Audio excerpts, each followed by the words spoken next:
ఒడిశా రాష్ట్రంలోని పూరీ జగన్నాథ్ ఆలయం గురించి తెలియనివారు ఉండరు. ప్రతి ఏటా అక్కడ జరిగే రథోత్సవం ఎంతో ప్రసిద్ధి కలది. ఈ ఆలయం ప్రాముఖ్యత గురించి అందరికీ తెలిసి ఉండవచ్చు, కాని అక్కడి ఆశ్చర్యపరిచే నిజాల గురించి మాత్రం అతి కొద్ది మందికి మాత్రమే తెలుసు. అవేంటో తెలిస్తే మీరు ఖచ్చితంగా ఆశ్చర్యానికి లోనవుతారు. పూరీ జగన్నాథ్ ఆలయానికి హిందూ భక్తుల్లో ప్రత్యేక స్థానం ఉంది. దేశంలోనే ప్రసిద్ధ చార్ ధామ్ క్షేత్రాల్లో ఇది ఒకటి. ఇక్కడ ప్రతి ఏటా నిర్వహించే రథయాత్రకు దేశ విదేశాల నుంచి లక్షలాది సంఖ్యలో భక్తులు విచ్చేస్తారు. శ్రీ మహావిష్ణువు కలలో కనిపించి ఆదేశించిన ప్రకారం ఇంద్రద్యుమ్న మహారాజు పూరీ ఆలయాన్ని నిర్మించినట్లు పురాణ కథనం.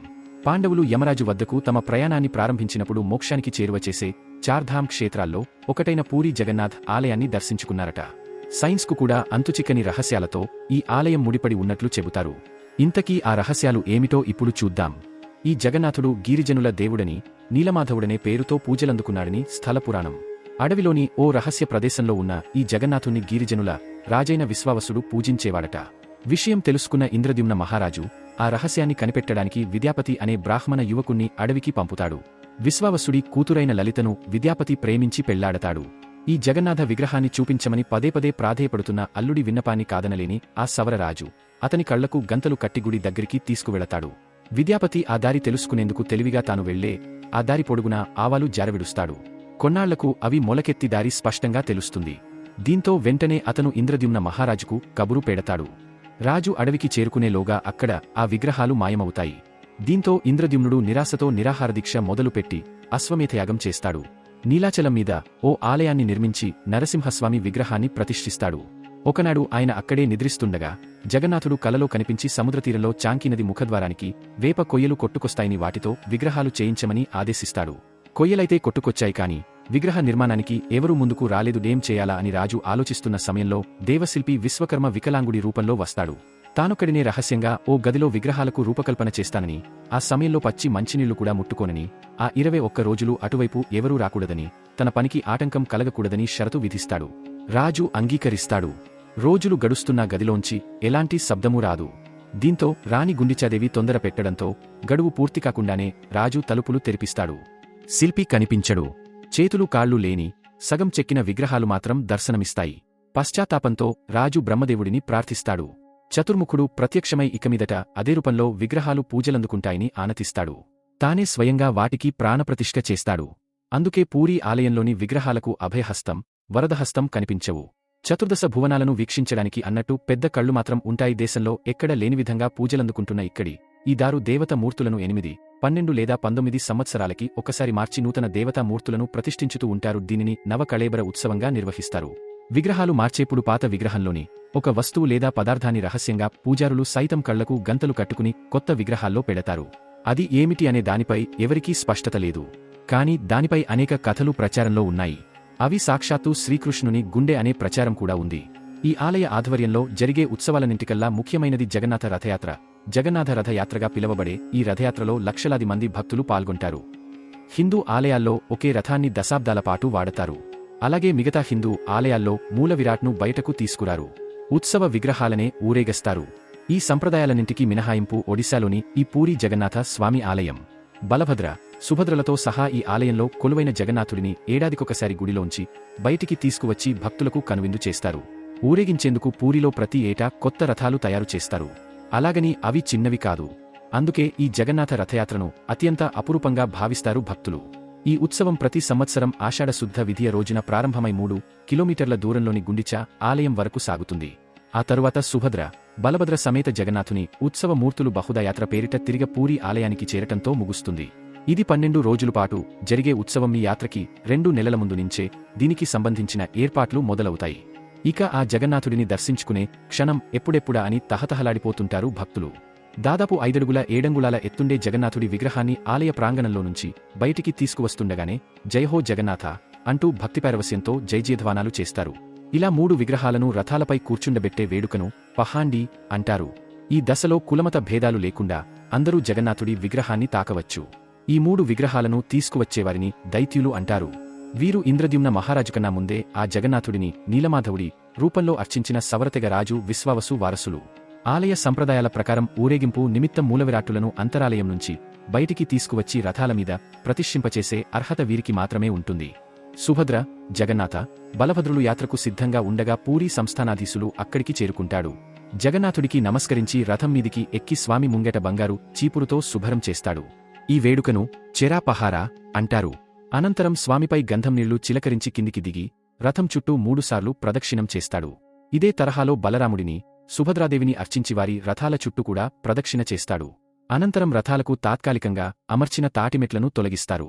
ఇక యాత్ర మొదలవడమే తరువాయి కస్తూరి కళ్లాపి చల్లి హారతిచ్చి జై జగన్నాథ అని పెద్దపెట్టున అరుస్తూ తాళ్లను పట్టుకుని రథాన్ని లాగడం మొదలుపెడతారు. రథయాత్ర గురించి గమనించదగ్గ విషయం ఏమిటంటే అది ప్రారంభమయ్యే ముందు జగన్నాథుడు 15 రోజులపాటు అనారోగ్యంతో ఉంటాడు మరియు ఒంటరిగా ఉంటాడు.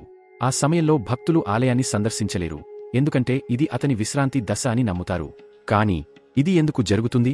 జగన్నాథుడి పుట్టిన రోజును పూరిలో స్నానయాత్ర లేదా స్నాన పౌర్ణమి అని కూడా అంటారు. ఆ రోజు పూరీ మూల విరాట్కి 108 కుండలతో అభిషేకం చేస్తారు. అభిషేకం తరువాత ఏనుగు తొండం తరహాలో గజవేషంలో దేవుణ్ణి అలంకరిస్తారు. అయితే ఇలా 108 కుండల నీళ్లలో తడిసిపోవడంతో భగవంతుడికి జ్వరం వచ్చిందని దేవాలయ పూజారులు ప్రకటిస్తారు. ఆ రోజు పూరీ గుడి ప్రాంగణంలో బంగారు బావి అని ఒకటి ఉంటుంది. శీతలాదేవి ఆ బావిని కాపాడుతుంది. ఆ బావి ఏడాదికి ఒకసారి తెరచి అందులో నీళ్లతో స్వామికి అభిషేకం చేస్తారు. ఆ రోజు గర్భాలయం నుంచి మూలమూర్తులను తెచ్చి స్నానవేది అనే చోట భక్తులందరికీ కనిపించేలా విగ్రహాలను ఉంచి ఈ బావి నీటితో 108 బిందెలతో అభిషేకం చేస్తారు. అన్ని నీళ్లలో తడిస్తే మనకు కూడా జలుబు చేస్తుంది కదా, అలానే స్వామివారికి కూడా అనారోగ్యం కలిగినట్టుగా చేస్తారు. అలంకరణలు తీసేసి మఫ్లర్లు చుట్టి అచ్చం జ్వర బాధితుడిలానే ఉంచుతారు. గర్భాలయంలో రత్నవేదికి ఎడమ పక్కన ఒక ఖాళీ స్థలంలో మూర్తులను పడుకోబెడతారు. సాధారణంగా పూరీ అంటేనే ప్రసాదాలకు ఫేమస్. అక్కడ దేవుడికి అనేక రకాల నైవేద్యాలు పెడతారు. 56 రకాల నైవేద్యాలు ఏడాది పొడవునా పెడతారు. కాని ఈ 15 రోజులు ఆ నైవేద్యాలు కూడా పెట్టరు. నైవేద్యం బదులు దేవుడికి ఆయుర్వేద మందులు ఇస్తారు. 15 రోజుల తరువాత దేవుడికి నయం అయిపోయిందని రాజవైద్యుడు ప్రకటిస్తాడు. అభిషేకం వల్ల విగ్రహాలకు రంగు వెలుస్తుంది కాబట్టి కొత్త రంగులు వేస్తారు. జ్వరం తరువాత రథయాత్రకు ఒకరోజు ముందు దేవుడు దర్శనం ఇస్తాడు. దాన్ని నవయవ్వన దర్శనం అంటారు. అప్పుడు రథయాత్ర ప్రారంభిస్తారు. పూరీ జగన్నాథ్ ఆలయంపై ఎప్పుడూ హిందూ మతం చిహ్నాలతో కూడిన జెండాలు కనిపిస్తాయి. ఇందులో ఆశ్చర్యం ఏముంది అనుకోకండి, అసలు రహస్యం ఇక్కడే ఉంది. ఈ జెండాలు గాలివీచే దిశలో కాకుండా వ్యతిరేక దిశలో రెపరెపలాడుతూ ఉంటాయి. దీని వెనుక రహస్యం శాస్త్రవేత్తలు కూడా కనిపెట్టలేకపోయారు. 20 అడుగుల ఎత్తు, టన్ను బరువు గల సుదర్శన చక్రాన్ని పూరీ జగన్నాథ్ ఆలయ పైభాగాన ఏర్పాటు చేశారు. ఆశ్చర్యకర విషయం ఏమిటంటే పూరీ పట్టణంలో ఏ మూల నుంచి చూసినా ఈ సుదర్శన చక్రం కనిపిస్తుంది. ఆలయంపైన ఈ చక్రాన్ని ఉంచిన తీరు ఒక ఇంజనీరింగ్ మిస్టరీగానే మిగిలిపోయింది. ఏ వైపు నుంచి మీరు దీనిని చూసినా అది మీకు అభిముఖంగానే ఉన్నట్లు కనిపించడం విశేషం. ఈ ఆలయంపై నుంచి విమానాలు, పక్షులు ఎగరకపోవడం ఆశ్చర్యకర విషయం. దేశంలోని ఏ ఆలయంలోనూ ఇటువంటి అంశం కనిపించడం అరుదు. ఏ ప్రభుత్వమూ దీనిని నో ఫ్లయింగ్ జోన్గా ప్రకటించలేదు. ఏదో తెలియని అతీత శక్తి కారణంగా ఇది నో ఫ్లయింగ్ జోన్గా పరిగణింపబడుతుంది. దీనికి ఇప్పటికీ శాస్త్రీయ వివరణ లేకపోవడంతో రహస్యంగానే మిగిలిపోయింది. పూరీ జగన్నాథ్ ఆలయాన్ని ఓ అద్భుతంగా చెప్పవచ్చు. రోజులో ఏ సమయంలో కూడా ఈ ఆలయం నీడ కనిపించదు. ఇది అప్పటి ఇంజనీరింగ్ అద్భుతమా లేక దైవ శక్తి కారణంగా జరుగుతుందా అనేది అంతుచిక్కని విషయం. జగన్నాథ్ ఆలయానికి 4 ద్వారాలు ఉంటాయి. వీటిలో సింహద్వారం ఆలయ ప్రవేశానికి ప్రధాన మార్గం. ఈ ద్వారం గుండా ఆలయంలో ప్రవేశించినప్పుడు మీరు శబ్ద తరంగాలను స్పష్టంగా వినవచ్చు. ద్వారం నుంచి కాస్త వెనక్కి నడిచి బయటకు వస్తే ఆ శబ్దం మీకు వినిపించదు. ఇది భక్తులకు ఓ అద్భుతంలా అనిపిస్తుంది. సాధారణంగా సముద్రతీరంలో ఉదయం పూట గాలి సముద్రం నుంచి భూమి వైపు, సాయంత్రం వేళ భూమి నుంచి సముద్రం వైపు వెళ్తుంది. కాని పూరీ సముద్రతీరంలో మాత్రం దీనికి పూర్తి వ్యతిరేక దిశలో జరగడం విశేషం. ఇది సైన్స్కు కూడా అంతుచిక్కని మిస్టరీ. 45 అంతస్తుల ఎత్తుగల ఈ ఆలయంపైకి ప్రతిరోజు ఓ పూజారి ఎక్కి జెండాను క్రమం తప్పకుండా మారుస్తుంటారు.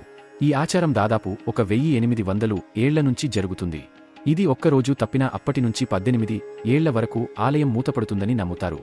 పూరీ జగన్నాథ్ ఆలయానికి వివిధ రాష్ట్రాలు, దేశాల నుంచి ప్రతిరోజు 2000 నుంచి 20,000 వరకు భక్తులు వస్తుంటారు. అయితే ఏడాది పొడవునా ఒకే పరిమాణంలో ప్రసాదాన్ని ఆలయంలో తయారు చేస్తుంటారు. కాని ఎప్పుడు కూడా ప్రసాదం వృధా కావడం, భక్తులకు సరిపోకపోవడం చోటు చేసుకోకపోవడం ఆశ్చర్యకర విషయం. ఈ ప్రసాదాన్ని 7 కుండలు ఒకదానిపై ఒకటి పెట్టి వండుతారు. కాని కింద ఉన్న కుండల కంటే ముందుగా పై భాగంలో ఉన్న కుండలో ప్రసాదం తయారు కావడం విశేషం. ఈ వీడియో నచ్చితే లైక్ చేయండి. మీరు ఈ టెంపుల్ గురించి ఏమనుకుంటున్నారో కామెంట్ చేయండి. అలాగే ఇంకా ఇలాంటి ఎన్నో మంచి ఇన్ఫర్మేటివ్ వీడియోస్ కోసం వెంటనే ఛానల్ని సబ్స్క్రైబ్ చేసుకోవడం మాత్రం మర్చిపోకండి. Thanks for watching.